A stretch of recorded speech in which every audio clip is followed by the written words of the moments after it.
It's another day for fun sleeves.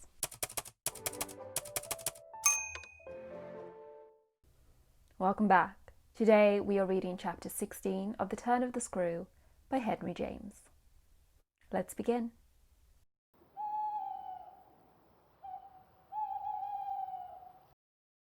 The Turn of the Screw, chapter 16.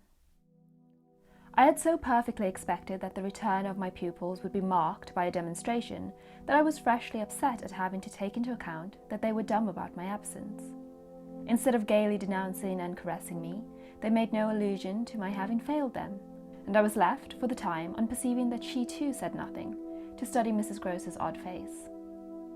I did this to such purpose that I made sure that they had in some way bribed her to silence, a silence that, however, I would engage to break down on the first private opportunity. This opportunity came before tea.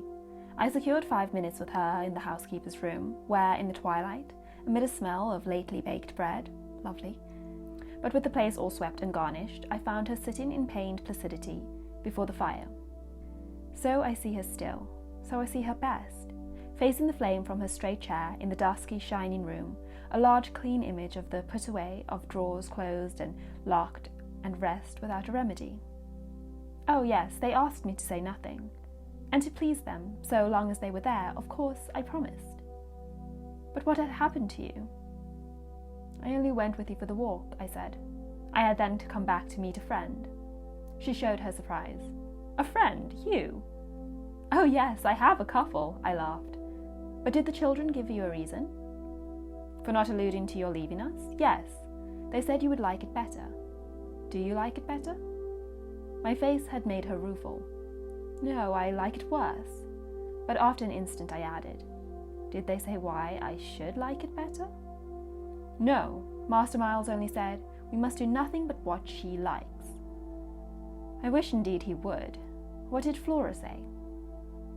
Miss Flora was too sweet. She said, oh, of course, and I said the same. I thought a moment. You were too sweet too. I can hear you all. But nonetheless, between Miles and me, it's now all out. All out? My companion stared. But what, miss? Everything. It doesn't matter. I've made up my mind. I come home, my dear, I went on, for a talk with Miss Jessel.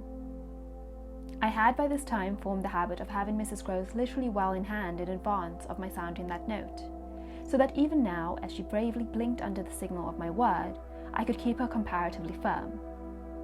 A talk? Do you mean she spoke? It came to that. I found her on my return in the schoolroom. And what did she say? I can hear the good woman still, and the candour of her stupefaction. That she suffers the torments. It was this, of a truth, that made her, as she filled out my picture, gape. Do you mean, she faltered, of the lost? Of the lost, of the damned, and that's why, to share them, I faltered myself with the horror of it. But my companion, with less imagination, kept me up. To share them. She wants Flora. Mrs. Grose might, as I gave it to her, fairly have fallen away from me had I not been prepared. I still held her there, to show I was. As I've told you, however, it doesn't matter. Because you've made up your mind. But to what? To everything. And what do you call everything? Why, send in for their uncle. Oh, miss, in pity do, my friend broke out. Ah, but I will. I see it's the only way.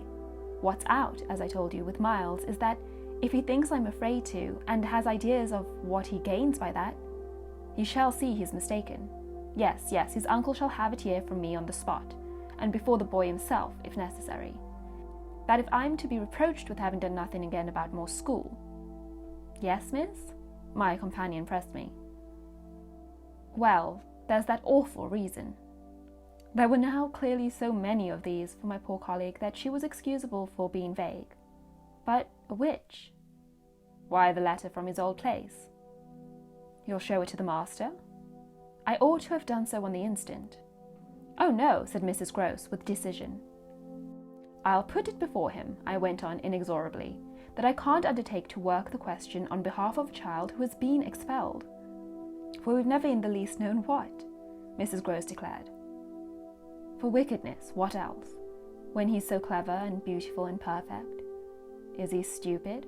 Is he untidy? Is he infirm? Is he ill-natured? He's exquisite, so it can only be that. And that would open up the whole thing. After all, I said, it's their uncle's fault. If he left here such people... He didn't really in the least know them.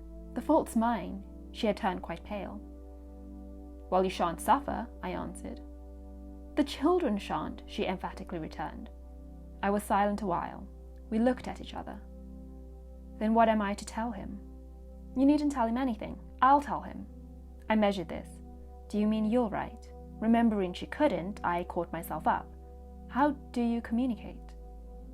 I tell the bailiff. He writes. And should you like him to write our story? My question had a sarcastic force that I had not fully intended, and it made her, after a moment, inconsequently break down. The tears were again in her eyes. Miss, you write. Well, tonight, I at last answered. And on this, we separated. And that is the end of chapter 16. Once again, hope you enjoyed it. Please like this video and subscribe to the channel. And tomorrow, chapter 17 will be out.